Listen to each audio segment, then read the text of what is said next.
Rob Schneider's De Niro that you have to make Gary Busey Oh, the titular doctor. character. Oh my Yeah. God, that would be awesome. He would be like the crazy, weird.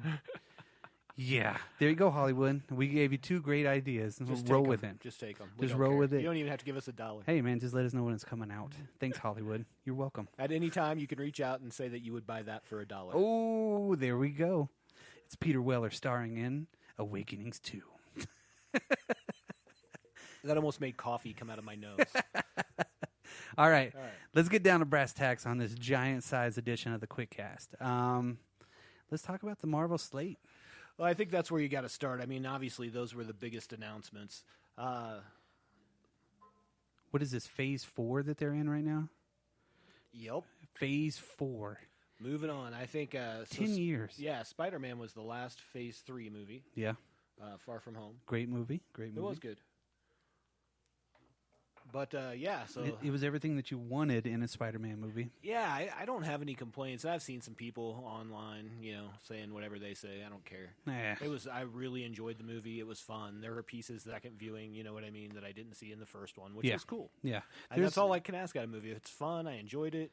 Yeah. And it's a little deeper than the surface. And you like the Spider-Man. I mean, yeah. he's Tom an Holland awesome does a good Spider-Man. job. Yeah, I mean, it's a great movie, awesome. But let's talk about this Marvel slate. Let's hit number one. So do we want to start with movies or do we want to start with the Disney Plus stuff? Let's do the movies first Okay. because I mean, the first movie to come out next year, May 1st, 2020, is going to be the Black Widow movie. Absolutely. Which I think everybody has been waiting for a Black Widow movie now that she's gone out of the MCU. If you haven't seen Endgame, blah, blah, blah. Spoiler alert. But, Spoiler alert for the movie that passed Avatar as the top grossing film ever. There it did it. So if you haven't seen it, you are definitely in the minority. You know, I didn't see Avatar until like a year after it came out. I didn't go to the theater to see Avatar. I made it a point not to. Not I taking saw it my in the money. theater. I saw it in the theater. It was okay. Not on my watch. The person I was with enjoyed it. I thought it was okay. It just seemed a very familiar story. Yep. Space Indians. Yeah, exactly. All they really needed was like a fucking soundtrack from the Black Eyed Peas. It would have been totally fucking perfect. But Black Widow, I mean, it's going to have Scarlett Johansson. It's going to have David Harbour in it. Yeah, playing Alexei or Red Guardian, which is like the Russian Captain America. So Yes. that's kind of interesting. It's going to be really cool. I think hopefully they break some new ground with this movie and do something that we haven't seen yet. You know, if they make a good story movie, of course, everybody's going to like it. But if they break some new ground and do something different with it, which I don't know what they would do different with a Black Widow movie. I think it'll be so. One of the things that I read compared it to John Wick, and if that's how it comes out, I am down. Like that style. Yeah. Totally okay with that. Yeah. And I think it should be that kind of a movie. She's Black a damn Widow, yeah. assassin. Yeah. You know. Yeah. And Espionage, James Bondish. You know. I enjoyed that movie with Jennifer Lawrence. Was it Red Sparrow? Didn't watch it, but yeah, I understand. But I really feel like it was. You know, I hope they don't go too deep into that stuff because it's similar. Yep. You know what I mean? Maybe that's not in the zeitgeist. I don't know how well that movie did or anything. But Well, I know hopefully, it was a best-selling book. Yeah, hopefully this will introduce Hawkeye into it in like the second movie or something like that, where That would be cool. where they're kind of showing their story moved in together. Well, that'll lead into something else too that's coming out. So that's the first one. Then the Eternals is coming out next year too on November 6th, which the Eternals is the next team movie that they got coming out. Absolutely, and man, it's pretty star-studded cast. Selma Hayek, Angelina Jolie, Richard Madden, yeah. Some other people. yeah. Like I mean, those are the three that those are the big you're going to ones. remember. Those are the big ones. Yeah, you're going to see. Hopefully, we have some good performances out of the other people, and they're not star shadowed. Right, and I did recognize a couple of them from other things, but I couldn't tell you what those things were offhand. Yeah, kind of a deal. No, I think it'll be a really cool introduction into that whole different kind of. Not necessarily mutant world that they haven't brought into the MCU yet, which I they think did it kind can of lay a mention. foundation for that, the Correct. mutant as well, so that you could bring in the X-Men and all that. Yeah, which in would be time, exciting. That would be Phase 5. It would be the X-Men Revolution. That's fine. You know what I mean? I don't know if they have to wait 10 years for this phase, though. You can Nah. make this one in like 4 or 5 years. Yeah, and yeah. move everything into Not that long. Yeah. The next movie coming out on that one is Shang-Chi. Absolutely. Looks really cool, and it's the Legend of the Ten Rings. So, of course, we've been teased the Ten Rings a little bit with Iron Man 2. Was it Iron Man 2 or Iron Man 3? Iron Man 3. It was the well, really, so it was Iron Man 3, and then they had the 10 rings, but then they had that short, yes, which basically let you know that the Mandarin was a real character. Yeah. And he was Ben not Kingsley, wasn't. Yeah, and he was a little peeved that they, were using his name. Yeah, yeah. Which it's going to be, the guy that's going to play him is Tony Leung, and then the guy that's going to play Shang-Chi is going to be Simu Liu. Yeah. So I got to do a little bit more research. Simu Liu is a Canadian actor. He's been in a couple TV shows. I'm not super familiar with him. I did see him doing some backflips and stuff on a Twitter video or something. Cool. So yeah, I'm glad they're bringing into this kung fu period of Marvel. I mean, absolutely. In the late 70s or the 70s, pretty much, they had a lot of kung fu stuff. Well, and I think if you're going to use, I love the idea of Mandarin as the villain. Yeah. But if you're going to do that. So the original Iron Man with Mandarin was kind of a racist story. I mean, it was very stereotypical, I would say. So I think having Shang-Chi be the hero rather than Iron Man makes for a much better received movie as well. And, they could introduce Iron Fist into it. They could do the Heroes for Hire in that if they recast. I just hope that this doesn't turn out like an Iron Fist. Yeah. I hope whoever's involved with the choreography is awesome. They should hire the guy from Daredevil if they haven't yet. Yeah, it's towards more power instead of finesse. But add in the power and the finesse to it. I mean, that's what Kung Fu's about, you know. More the Jeet Kune Do kind of stuff, Right. And that's what all that stuff was kind of built around. Well, Jeet Kune Do was basically Kung Fu with all of the ceremony broken out of it. You know what I mean? More of the science of the scientific side of Kung Fu. Bruce Lee was, opinion. He was the best. He was the best. He was the best. He's the best around. He's better than Chuck North. Nothing's ever gonna keep him down. Except for death, and he's not around us anymore. Hey, that's not true. Didn't you ever see No Retreat, No Surrender, the first one? What? No, I don't think I have. Jean-Claude Van Damme's in that. That's like one of his first movies, too. I might American have. movies. Anyway, yeah, might have. Well, come on. It's and tell me if I'm wrong, and I'm just going off memory of being a child, but I believe that's the movie where the kid is in Seattle or somewhere near there, and he learns from Bruce Lee's ghost. Ooh.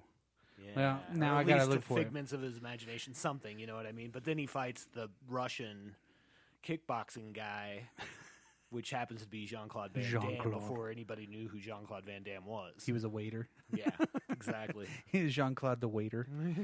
How can I get you some more ice? That was a horrible impression. That's okay. Yeah, sorry. Mine wouldn't have been any better. Okay.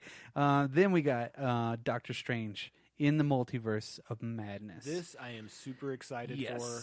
I know, Brock, you're of the same opinion. A horror twist on any Marvel movie is going to be amazing, but they picked the right property to start with.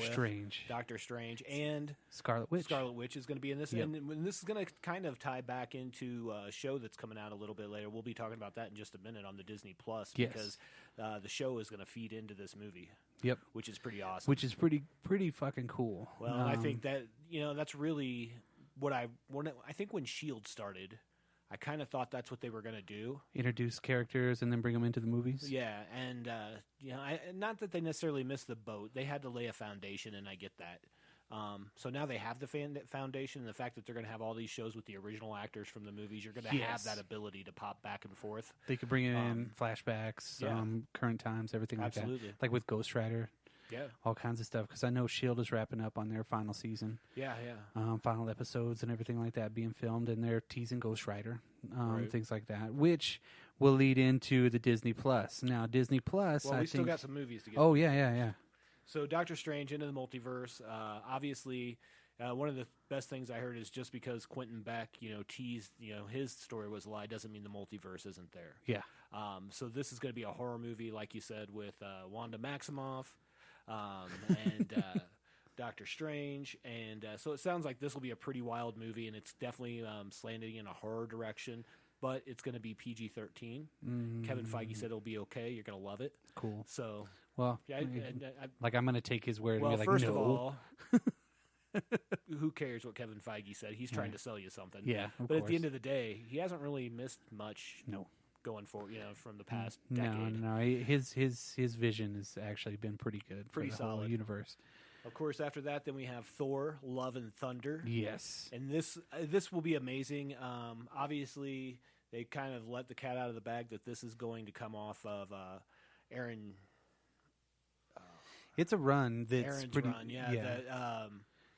It's a pretty popular one. It's where Thor becomes a woman. Yeah. So Jane Foster is actually going to be which Thor. is really cool because they actually brought Natalie Portman back. Yes. And like most of the stuff in Avengers Endgame was just old shots of her. Yeah. I think they had her redo a little voice work or something, but there wasn't much. So I didn't know going into the next Thor movie that you were going to have her, which is amazing that you do. Yeah. So obviously they sold her the idea because I think that was her big deal. She just didn't want to be an ancillary character. You know what I mean? And they really did in those first couple Thor movies just kind of push her out of the way. Yeah. After the first one, she was just not... the second one, she was a major part of it. But anybody that has watched... Major part, but I mean, not... more the damsel in distress. Yeah. Anybody that's watched the Thor movies, the first two, great movies, but once you got to three... Three was where it was at. Yeah, everything changed, and it turned into... I mean, you had to have those movies, obviously for the overarching story, but also to lay some foundation for Thor. You couldn't just have him in Avengers and that be that. You know what I mean? You had to know a little more about him. But then him branching into the Guardians too. Absolutely. It's going to be a pretty cool deal because they didn't really, they kind of glossed over a little bit of the Guardians of the Galaxy 3, Black Panther 2, Blade, which is going to have Mahershala Ali. Thank you. 2-time Academy Award winner. Yes. It's crazy. And Cottonmouth from Luke Cage. Yes. Yeah. So, and he was my favorite part of the first season of Luke Cage. And when they killed him, I was like, oh, now I got to deal with this Diamondback douchebag. What is this? What is his power suit? It looks like he's got a rollerblade outfit on. That was pretty spot on from the comics, but the comics could have used a little updating. I'm just throwing that out. He could have been in Solar Babies, or he could have been an American Gladiator with that suit. Absolutely. Come on in, Laser. yeah, right? They need to bring back all of the American Gladiators for that shit. Bring in Laser and Thunder. Come on, Thunder. But what I can't wait to hear more about is the Fantastic Four. Yeah, so I mean, Kevin Feige announced that they were indeed going to make a Fantastic Four movie. He also gave no details whatsoever, none. No, which is fine. Yeah, even Captain Marvel too. They didn't really talk too much about it, but I mean, they teased a little bit of the X-Men or mutants. Mutants, yeah. Everything that I read about that, and it was kind of an afterthought, which is cool. So next year at the Comic-Con, we'll probably see more about that. Oh, I'm sure. Yeah, because they announced this big slate of movies coming out. Right. Now, is it time to talk about the Disney Plus? Yeah, I think so. Okay. So the Disney Plus is going to be... I like the DC streaming app. I really do. I've been using it quite a bit. The Disney Plus one, yeah, come on. If it's only going to be like, what, $5.99 too? It's $6.99, or it's cheaper if you buy it by the year. Well... That's what they had originally announced, so I assume that's what we're still going with. Yeah. But for the original content that's going to be there, and let's not, before we even get to the Marvel stuff, don't forget The Mandalorian's going to be on there, which is an original Star Wars show done by Favreau. Everything he touches turns to gold. Exactly. So Vegas, baby. I mean, just that alone. Okay, so you get that show. Now we can get into the Marvel shows that were announced. Most of these are probably going to be about 2 years out, it sounded like. The end of 2020, mostly going into 2021. Yeah, let me see. I got some dates. 2021 pretty much for everything. I mean, the first one to come out is going to be the Falcon and Winter Soldier, and that's going to be in the fall of 2020. Yeah, that's what I was thinking. They're actually bringing Zemo back, which is cool. As the villain, which is perfect. Then we could have a Thunderbolts TV show after that too, which would be really cool. Zemo was a great bad guy in Captain America. I think you could probably, I think there's a lot of directions you can go out of being able to have these TV shows feed into these movies. Yes. And real quick, obviously I want to see this one. I like the Winter Soldier a lot. Yes. I like Falcon just fine. Oh, yeah. But Winter Soldier's kind of where it's at for me. He's the darker of the two characters. He's the one that, whenever you read that Brubaker run, you're like, holy shit. They're bringing back some realism in comics. Is awesome. Brubaker is the man, dude. Yeah. he does a lot of great stuff. Oh man, whenever that run was going, it was amazing to see what they were doing with comics at that time. They were really kind of, it's not realism, but they were bringing